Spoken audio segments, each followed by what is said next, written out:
L'éléphant des forêts d'Afrique vit dans la forêt tropicale du Congo en Afrique de l'Ouest. La lutte contre les changements climatiques en aidant à séquestrer la carbone à des niveaux substantiels parce que ces éléphants consommaient des quantités massives de végétation et de matériel végétal, piétinant des petits arbres et buissons lorsqu'ils se déplacent d'un endroit à l'autre. Leur appétit provoquait l'amincissement de la végétation environnante qui, dans nos arbres lacés sur pied, un meilleur accès à l'eau et la lumière. Cela provoquait dans les arbres de fin de la succession plus grands et plus gros dans la forêt tropicale. Ces types d'arbres sont vraiment importants car ils stockent plus de carbone par volume dans leur biomasse. C'est très important pour contribuer au changement climatique car les arbres qui stockent plus de carbone significant qu'ils absorbent plus de carbone de l'atmosphère et les transforment en oxygène, de sorte qu'il y a moins de la carbone sur notre atmosphère. Les éléphants qui piétinent les petits arbres et buissons dans la forêt tropicale, créant plus d'espace pour les plus grands arbres, stockeurs de carbone, ce qu'il appelle l'effet d'éléphant. Et pour cette raison, chaque éléphant capture environ 2,64 tonnes métriques de dioxyde de carbone au cours de sa vie. Ils aident largement les arbres à pousser en distribuant les graines parce qu'ils parcourent de si grandes distances. Les éléphants jouent un rôle clé dans la propagation des semis d'arbres. Les scientifiques ont documenté que plus faible diversité des arbres dans les forêts qui ont perdu les éléphants, ce qui signifiait une forêt moins saine et moins résistante.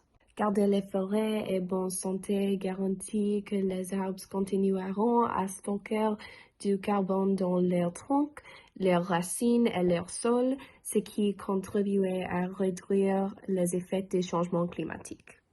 Ils aident largement d'autres animaux et protégeant leur habitat puisqu'ils poussent les arbres pour maintenir les écosystèmes de la savane, écluser des points d'eau et fertiliser la terre, ce qui aide d'autres animaux à prospérer. Les biologistes estiment que si les éléphants de la forêt d'Afrique revenaient à leur ancien nombre d'avant l'industrialisation humaine, la capture de carbone augmenterait de 13 tonnes métriques. Après de savoir tout ce que Kay avait dit, on va parler de la diminution des populations des éléphants et comment le braconnage avait affecté ça. En 1800, il y avait 26 millions d'éléphants, mais en 1900, il y avait moins de 10 millions d'éléphants. Il y avait beaucoup de causes pour cette diminution et une de ces causes, c'est que tirer sur les éléphants est devenu le summum de la virilité pour les riches hommes blancs. Ils allaient en Afrique pour tirer les éléphants et prendre de l'ivoire parce que ça fait qu'ils sont plus intéressants, plus cool. Et ils utilisaient ça pour enlever sa status. Mais une autre cause, c'était qu'en 1900, l'Amérique consommait 200 tonnes d'ivoire et les éléphants n'étaient plus que 10 millions. Après cette diminution des éléphants, tirer sur les éléphants est devenu illégal. Du coup, c'était du braconnage de tirer sur les éléphants. Et le braconnage, c'est tirer ou tuer une espèce qui est protégée. C'est parce que la pratique illégale de la chasse ou de la pêche, comme les espèces protégées en une période ou territoire inapproprié ou aussi l'absence de permis sont toutes des choses qui affectent le braconnage. En 1999, il n'était plus que 600 000 des éléphants. Le braconnage illégal a réduit les populations des éléphants de en 90% au cours du siècle dernier. Il constituait une menace existentielle majeure pour de nombreux des organismes sauvages dans le monde et contribue largement à la perte de biodiversité. Une autre chose qui affecte les éléphants aussi, c'est la perte d'habitat à cause d'humains. Les éléphants ont besoin de beaucoup de territoire pour survivre et avoir ses besoins écologiques satisfaits. L'extinction des éléphants aurait de nombreux impacts aussi négatifs sur l'écologie africaine. Les éléphants jouent un rôle important dans le maintien des prairies en tant que grands mammifères et à mesure qu'ils diminueront, de nombreuses espèces dépendantes également d'eux, comme le rôle dans la disparition des rennes.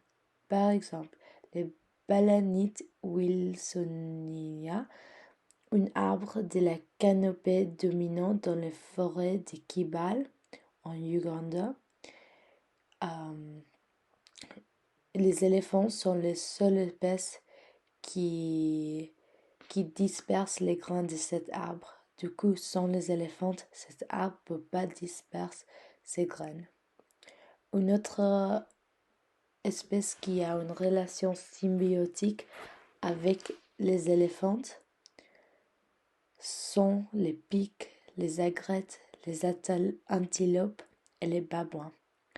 Les babouins, par exemple, s'abreuvent dans les trous d'eau creusés par les éléphants et les éléphants comptent sur les babouins assis au sommet des arbres pour l'alerter en cas de danger. Par conséquent, la disparition des éléphants d'un site particulier signifiera la perte de toutes les interactions biologiques et de tous les processus écosystémiques dans lesquels ils sont impliqués. Alors, comment pouvons-nous protéger les éléphants? La première chose que nous pouvons faire pour aider les éléphants est d'arrêter le braconnage. Le braconnage est la principale raison des massacres des éléphants. Donc, si nous les réduisons, les éléphants des forêts ne disparaîtront pas. J'ai ici 4 exemples d'organisations qui ont fait des efforts pour aider les éléphants des forêts et arrêter le braconnage illégal. Le premier est le World Wide Fund for Nature. Cette organisation a organisé une communauté de pays de la région du bassin du Congo qui se sont engagés à aider à arrêter le braconnage. Une autre organisation est la Fondation pour le Train national de la Seigneur. Cette organisation est composée par les pays du Gabon, du Congo et la République centrafricaine. Les membres de cette organisation parcourront les forêts afin d'aider à trouver des braconniers illégaux. CITES est une organisation aussi qui oblige légalement les pays à protéger les éléphants et autres animaux commerciaux contre l'extinction et la chasse excessive. Ils imposent des limites à ce qui peut et ne peut pas être commercialisé, ce qui, par conséquent, maintenant une population d'espèces saines. Les organisations comme ça sont importantes parce qu'elles redonnent les pays responsables de la protection des éléphants en créant de grandes organisations. Il est plus difficile pour les braconniers illégaux de se cacher et d'éviter la juridiction. Une autre façon d'aider les éléphants des forêts est de mener plus de recherches sur cette espèce. Il y a peu d'informations sur les éléphants de forêt maintenant, et avec plus d'informations, des meilleures affaires de conservation pouvant être trouvées. Par exemple, les éléphants de forêt ont un système de reproduction plus long que les éléphants d'Afrique normaux, ce qui rend leur repeuplement plus difficile. Des informations comme celles-ci sont importantes à découvrir pour mieux comprendre cette espèce et vol de disparition. Rester informé est une autre façon d'aider à protéger les animaux dans la nature. En connaissant les faits, la société est en mesure de tenir les gens responsables et d'engager davantage de conservation sur les mauvais traitements infligés aux éléphants des forêts. La dernière façon dont nous pouvons protéger les éléphants dont je veux parler aujourd'hui est de trouver des matériaux alternatifs pour l'ivoire. L'ivoire est utilisé pour créer des touchets, des pianos, des bijoux et d'autres articles de luxe et couteaux. Cela en fait un produit de grande valeur pour les gens qui chassent les éléphants. En créant des manières satisfaisantes aux nouveaux matériaux comparables à l'ivoire, les besoins ou les désirs d'ivoire des éléphants diminuera finalement les quantités d'éléphants requises pour leur ivoire. Les matériaux alternatifs incluent les os, les coquillages ou les faux ivoires fabriqués à partir de les grains de geranium. Il existe également des matériaux synthétiques tels que des composites à base de résine qui peuvent remplacer l'utilisation d'ivoire. Globalement, les éléphants de forêt d'Afrique sont un membre précieux de l'écosystème de la forêt tropicale du Congo. Leur population diminue rapidement et nous devons prendre des mesures afin d'aider ces animaux majestiques.